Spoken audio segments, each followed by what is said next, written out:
पर हम living thing किसको बोलते हैं? What is life? क्या इंटेलिजेंस होना, कॉन्शियसनेस होना होता है? रोबोट चल भी सकता है, दौड़ भी सकता है और बहुत ज्यादा पावरफुल भी होता है। इनफैक्ट हमसे ज्यादा काम कर सकता है।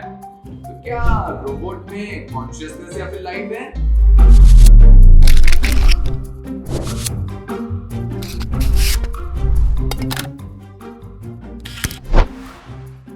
Hi guys, welcome back to Geeta activity box. और आज मैं आपके लिए एक रोबोट लेके आया हूँ। बहुत ज्यादा मजा आने वाला है इस रोबोट के साथ। आपको तो पता ही है, हमारे हर एक सेशन की शुरुआत एक क्वेश्चन से होती है और बहुत सारे लोग तो आज का क्वेश्चन गेस भी कर लिए होंगे। आज हम गॉड की सेकंड क्वालिटी के बारे में बात करने वाले हैं। आज हम चित्त के बारे में बात करेंगे। सो व्हाट इज चित्त? चित्त मतलब होता है कॉन्शियसनेस। कॉन्शियसनेस मतलब जिसमें प्राण हो, जैसे कि हवा और एनिमल्स और प्लांट्स भी होते हैं। तो every living thing is conscious, right? पर हम लिविंग थिंग किसको बोलते हैं? What is life? ये लाइफ आखिर होता क्या है? क्या कोई बता सकता है? हम सब जानते हैं कि हमारे अंदर लाइफ है, but what exactly do you mean when you से लाइफ?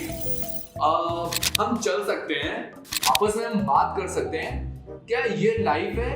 क्या इसको हम कॉन्शियसनेस बोल सकते हैं? और तो और हम सोच भी सकते हैं और बड़े बड़े पजल बहुत आसानी से सॉल्व कर सकते हैं।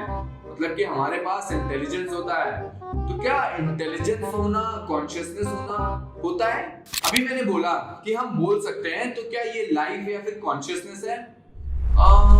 इसको चेक करने का एक बहुत अच्छा आइडिया है। देखिए, मेरे पास गूगल होम है। आप सबको तो पता ही है कि गूगल होम आपसे बातें कर सकता है, तो हम भी बातें कर सकते हैं। ये गूगल होम भी बातें कर सकता है। Hey Google, how are you? I am good.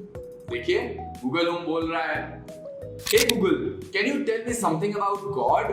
According to my Nachiketa, God is everywhere. ये देखिए, गूगल को भी माय नचिकेता के बारे में पता है। मतलब कि अगर आपको गॉड से रिलेटेड क्वेश्चंस जानने हैं, तो गूगल भी माय नचिकेता को ही रिफर करता है। तो आप भी माय नचिकेता को ऐसे ही फॉलो करते रह सकते हैं। लेकिन सवाल ये बनता है कि अगर हम बोल सकते हैं, गूगल भी बोल सकता है, तो क्या बोल पाना मतलब कॉन्शियसनेस होता है?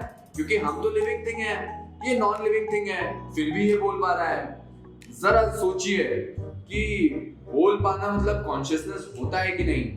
मैं आपको अपना जवाब अभी आखिरी में दूंगा। So what else is life? हम चल सकते हैं, दौड़ भी सकते हैं। क्या ये लाइफ या फिर कॉन्शियसनेस है? सोचिए। ये देखिए, ये है एक रोबोट। रोबोट चल भी सकता है, दौड़ भी सकता है और बहुत ज्यादा पावरफुल भी होता है। इनफैक्ट हमसे ज्यादा काम कर सकता है। तो क्या रोबोट में कॉन्शियसनेस या फिर लाइफ है? सोचिए। इनफैक्ट रोबोट भी एक तरह के कंप्यूटर्स ही होते हैं जो बड़ी बड़ी प्रॉब्लम्स को बहुत आसान तरीके से सॉल्व कर सकते हैं। कंप्यूटर्स जो है, इमेज भी बहुत आसान तरीके से बना सकते हैं। आप उनको कोई भी इमेज बोल दीजिए। एग्जांपल देखना है आपको? चलिए मैं दिखाता हूँ। ये देखिए, ये मेरा टैबलेट है और इसमें मैं एक सॉफ्टवेयर या फिर एक ऐप आता है जिसको हम बोलते हैं डैली इमेजेस। इसको खोलते हैं और यहाँ पे हम क्या बना सकते हैं? चलिए सोचिए। मैं इसमें टाइप करता हूँ हॉर्स ईटिंग चॉकलेट और देखते हैं कि ये क्या बना के देता है। मैं भी बहुत एक्साइटेड हूँ देखने के लिए कि क्या ये कंप्यूटर इसको इजीली बना सकता है कि नहीं। और बस ये थोड़ा सा टाइम लेगा और ये देखिए, ये हमारा हॉर्स जो है चॉकलेट खा रहा है। दिख गया? मतलब कि कंप्यूटर बहुत ज्यादा इंटेलिजेंट होते हैं। मतलब कि एक चीज तो हम समझ गए कि इंटेलिजेंट होने का मतलब ये नहीं है कि हम कॉन्शियस हैं या फिर लाइफ है, क्योंकि हम तो जानते हैं कि ये नॉन लिविंग थिंग होते हैं, तो ये कॉन्शियस नहीं होते हैं। जरा सोचिए, दिमाग पे जोर डालिए, आपको धीरे धीरे चीजें समझ में आने लगेंगी। ये जो अभी मैं इमेज आपको बना के दिखाया था, इसको हम आर्टिफिशियल इंटेलिजेंस के मदद से करते हैं। मतलब कि कंप्यूटर्स को भी जो इंटेलिजेंस दिया गया है वो भी आर्टिफिशियल है। और किसने दिया वो आर्टिफिशियल इंटेलिजेंस? हम ह्यूमंस ने ही बनाया। लेकिन हम एक चीज समझ गए कि वो जो आर्टिफिशियल इंटेलिजेंस है उसमें भी कॉन्शियसनेस नहीं होता या फिर उसमें लाइफ नहीं होती। So what else is life? क्या आप सोच सकते हैं? एक चीज तो मुझे बहुत ज्यादा कंफ्यूज कर रही है कि robots can move, computers are intelligent, तो व्हाट एल्स इज लाइफ? इसका आंसर चलिए हम सब ढूंढते हैं। तो इसका आंसर ढूंढने के लिए मैं ये रोबोट दिखाता हूं आपको। ये देखिए, इस रोबोट को अगर मैं ऑन कर दूं तो देखिए क्या होता है। ये देखिए क्या हो रहा है, एंड ये देखिए ये एक ड्रैगन में बदल गया। मतलब कि इस रोबोट को जब स्पीड में भागना होता है तो ये कार बन जाता है, और जब इसको किसी से फाइट करनी होती है या फिर एनर्जी की जरूरत होती है तो ये एक रोबोट में बदल जाता है ना इंटरेस्टिंग? तो क्या इसमें लाइफ है? चलिए इसको मैं खोल के देखता हूं और हम चेक करते हैं कि इसमें लाइफ है कि नहीं। और ये मैं खोल रहा हूं इस रोबोट को, थोड़े स्क्रूज हैं इसमें, और सारे स्क्रूज खोलने के बाद हमको पता चलेगा कि इसमें लाइफ है कि नहीं। अरे ये क्या, इसके अंदर तो सिर्फ वायर्स, बैटरी और मोटर्स हैं। इसका मतलब कि इसके अंदर लाइफ तो नहीं है, ये तो सारी आर्टिफिशियल चीजें हैं। सो ये रोबोट चल सकता है, इसमें इंटेलिजेंस भी है, लेकिन इसमें कॉन्शियसनेस या लाइफ नहीं है। तो कॉन्शियसनेस आखिर होता क्या है? इतनी देर से मैं आपको कॉन्शियसनेस लाइफ बोल रहा हूं, लेकिन एक्चुअली ये होता क्या है? जरा सोचिए, क्या फील कर पाना कॉन्शियसनेस होना होता है? जैसे कि जब आपके मम्मी पापा आपको डांटते हैं, सारा दिन खेलते रहते हो, चलो पढ़ाई करो, तो आपको बुरा लगता है ना। लेकिन जब आपको कोई अच्छी बातें बोलता है या फिर आपको कोई चॉकलेट देता है तो आपको बहुत ज्यादा खुशी होती है, तो आपको अच्छी फीलिंग आती है। तो क्या वो फीलिंग कॉन्शियसनेस है? ये एनिमल्स के साथ भी होता है। जब आप उनको प्यार करते हो तो वो भी बहुत खुश होते हैं, और जब आप उनको डांटते हैं तो उनको भी दुख होता है। लेकिन ये रोबोट्स को कोई दुख नहीं होता या इनके अंदर कोई फीलिंग नहीं होती। देखिए मैं दिखाऊं, ये देखिए रोबोट को मैंने मारा, क्या ये रोया? नहीं, ना तो ये दुखी हुआ ना तो रोया। मतलब इसके अंदर फीलिंग्स नहीं होती हैं। इनफैक्ट कई सारे एक्सपेरिमेंट्स में ये भी बताया गया है कि प्लांट्स में भी फीलिंग होती है।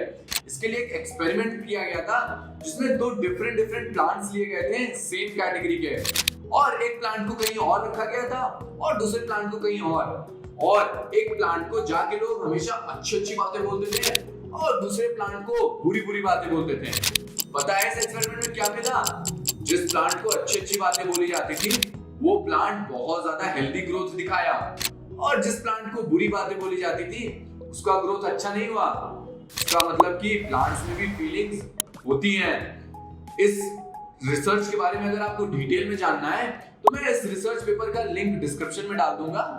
मतलब कि एक चीज तो हम समझ गए कि ह्यूमंस में भी फीलिंग्स होती है, एनिमल्स में भी फीलिंग्स होती है, और तो और प्लांट्स में भी फीलिंग्स होती हैं। So that means all living beings that have feelings have consciousness. The one who's observing all this is conscious. It is the awareness of myself that is consciousness. Although कई सारे philosophers इस statement को भी deny करते हैं, लेकिन जैसा कि हमने शुरू में ही आपको बताया था कि हम आपको आपके आंसर्स ढूंढने में मदद करते हैं। मतलब कि हम आपको सही रास्ता दिखाते हैं कि आप कैसे अपने आंसर्स को बहुत आसान तरीके से ढूंढ सकते हैं। सो मैंने आज आपको एक रास्ता दिखा दिया। अगर आप मेरे आंसर से कन्विंस नहीं है तो आप अपना आंसर खुद ढूंढ सकते हैं। इसको समझाने के लिए हमारे मार्कंडेय पुराण में एक बहुत ही फेमस श्लोक है, या देवी सर्वभूतेषु चेतनेत्य भिधीयते नमस्तस्ते नमस्तस्ते नमस्तस्ते नमो नमः। इसका मतलब होता है salvation again and again to Devi who resides in all beings as consciousness. चित्त के बारे में और भी ज्यादा डिटेल में जानने के लिए आप हमारी डिस्कवरी गॉड बुक खरीद सकते हैं। वहां पे चित्त के बारे में बहुत डिटेल कॉन्सेप्ट दिए हैं, और आपको इंगेज करने के लिए वहां पे एक्सरसाइजेस भी दिए हुए हैं। मतलब आप एक्सरसाइज सॉल्व करेंगे और आपके सारे कॉन्सेप्ट बहुत ज्यादा क्लियर हो जाएंगे और आपको बहुत ज्यादा मजा आएगा। और हाँ, अगले एपिसोड में हम गॉड की थर्ड क्वालिटी के बारे में बात करेंगे। पता है क्या? आनंद। और आनंद में तो बहुत ही ज्यादा आनंद आने वाला है, मतलब कि बहुत ज्यादा मजा आने वाला है। सो आई होप आप सबने हमारे चैनल को अब तक तो सब्सक्राइब कर ही दिया होगा और बेल आइकन तो सभी ने दबा दिया होगा। तब तक के लिए बाय बाय, हैप्पी लर्निंग।